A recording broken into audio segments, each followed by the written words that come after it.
is the creator of all mankind.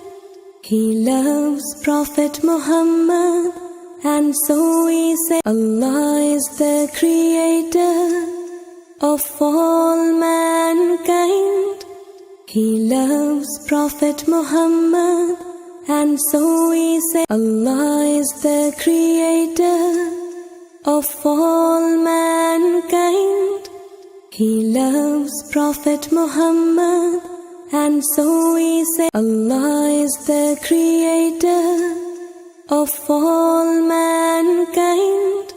He loves Prophet Muhammad, and so we say Allah is the creator of all mankind. He loves Prophet Muhammad, and so we say Allah